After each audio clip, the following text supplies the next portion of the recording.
Channel sciences पर आपका welcome है। बच्चों, आज हम बात करने वाले हैं क्लास 10 बायोलॉजी के चैप्टर फर्स्ट के एक इंपॉर्टेंट टॉपिक के बारे में, जिसका नाम है बच्चों अमीबा में पोषण। इसके पहले बच्चों हमने पार्ट 1 पार्ट 2 वीडियो अपलोड कर दिया है, जिसमें पोषण क्या होता है, जैवक्रम किसे कहते हैं, पोषण कितने प्रकार के होते हैं।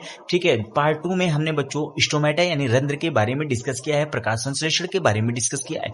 आज का जो हमारा वीडियो होगा बच्चों वो पार्ट 3 होगा, जिसमें हम पढ़ेंगे अमीबा में पोषण। तो बच्चों, अगर अभी तक आपने चैनल को सब्सक्राइब नहीं किया तो चैनल को जरूर सब्सक्राइब करें और वीडियो को ज्यादा से ज्यादा शेयर करेगा। बच्चों, बिना कोचिंग के आप इस चैनल पर क्लास 10 के साइंस को बहुत अच्छी तरह तैयार कर सकते हैं।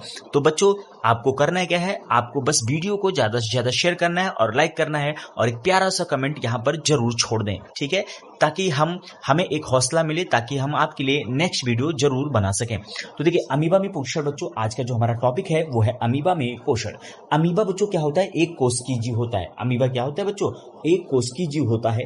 अमीबा एक कोशिकी जीव होता है। एक कोशिकी का मतलब ये हो गया कि जीवन जीने के लिए जितनी चीजों की आवश्यकता पड़ती है, उन्हें अगर एक कोशिका के अंदर ही मिल जाए तो उसे एक कोशिकी कहते हैं। एग्जाम्पल के तौर पर बच्चों, पाचन, श्वसन, उत्सर्जन, गमन, अगर ये चारों चीजें एक ही कोशिका के अंतर्गत होती हैं तो ऐसे सेल्स को हम एक कोशिकी कहते हैं। क्या कहते हैं, एक कोशिकी कहते हैं। उसके बाद बच्चों, आपको जो ध्यान देना है यहाँ पे, सर्वाहारी आप बहुत अच्छे से जानते हैं, ठीक है। जो सर्वाहारी क्या होते हैं, दोनों भोजन का जो क्या करते हैं, ग्रहण करते हैं, दोनों भोजन को, उन्हें हम सर्वाहारी कहते हैं।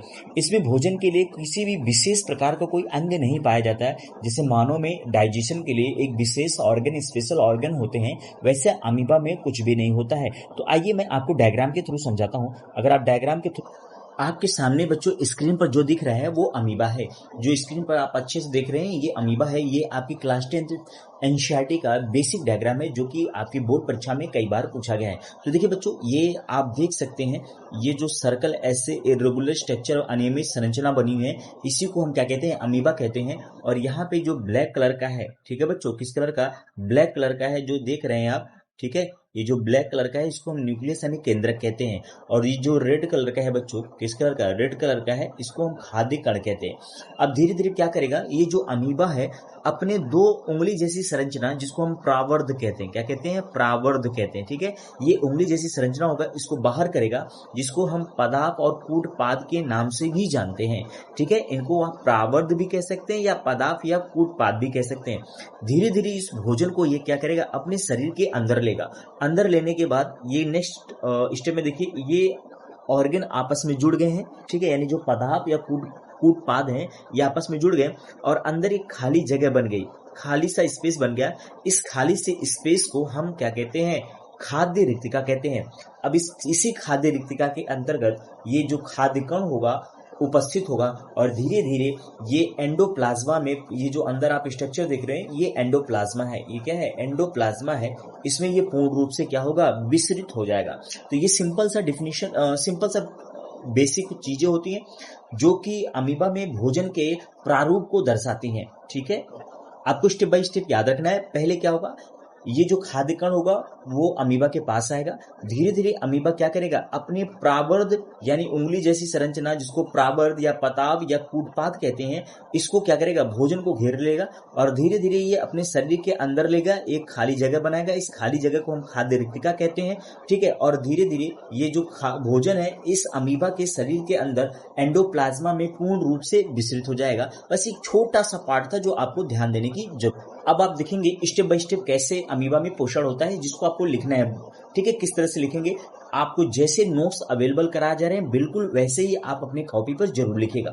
देखिए, अमीबा में जो पोषण होता है बच्चों वो निम्न चरणों में होता है, यानी कई चरणों में होता है। पहले अंतःग्रहण होगा, यानी भोजन को शरीर के अंदर लिया जाएगा। तो देखिए, अमीबा में उंगली जैसे प्रावर्ध होते हैं जिन्हें कूटपाद कहते हैं, ठीक है। अमीबा में उंगली जैसे प्रावर्ध होते हैं जिन्हें कूटपाद कहते हैं। ये भोजन के संपर्क में आते ही कूटपादों से घेर लेते हैं और खाद्य रिक्तिका बनाते हैं। तो आप देख सकते हैं डायग्राम में यहाँ पे ये क्या हो रहा है, भोजन जैसे ही ये खाद्य कण अमीबा के संपर्क में आ रहा है, ये धीरे धीरे अपने कूटपाद या प्रावर्ध को ये क्या कर रहा है, घेरने की कोशिश कर रहा है, ठीक है।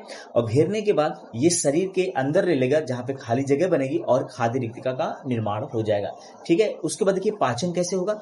खाद्य रिक्तिका में क्यों जाता है भोजन, क्योंकि खाद्य रिक्तिका में ट्रिप्सिन और पेप्सिन नामक दो बहुत ही स्ट्रॉन्ग एंजाइम होते हैं जो भोजन को तोड़कर क्या करते हैं, पचा देते हैं। ठीक है, उसके बाद जब भोजन का पाचन हो जाएगा तो ये भोजन का अवशोषण भी होता है, यानी खाद्य रिक्तिका में पचा हुआ भोजन एंडोप्लाज्मा में विस्तृत हो जाता है। तो आप देख सकते हैं ये खाद्य रिक्तिका में जो भोजन है अब क्या होगा, धीरे धीरे पूरे शरीर के एंडोप्लाज्मा में ये क्या होगा, फैल जाएगा।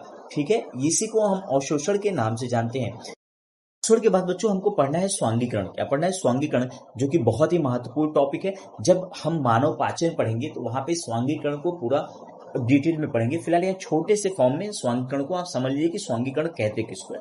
तो अवशोषित भोज्य पदार्थ जीव द्रव्य यानी कोशिका द्रव्य का हिस्सा बन जाता है तो इसे स्वांगीकरण कहते हैं। तो यहाँ पे देख सकते हैं ये जो भोजन है अब इस साइटोप्लाज्मा का, ठीक है, क्या हुआ, इसके अंदर जो जीव द्रव्य है इसका ये क्या बन चुका है, हिस्सा बन चुका है। तो इसी को हम स्वांगीकरण के नाम से जानते हैं। अगला जो टॉपिक आपको बच्चों पढ़ना है वो बहिक्षेपण है। अब मान लीजिए सारा का सारा भोजन तो शरीर के अंदर पचेगा नहीं, कुछ भोजन ऐसा है जो अपच रूप में रह जाएगा, यानी जो डाइजेस्ट नहीं होगा।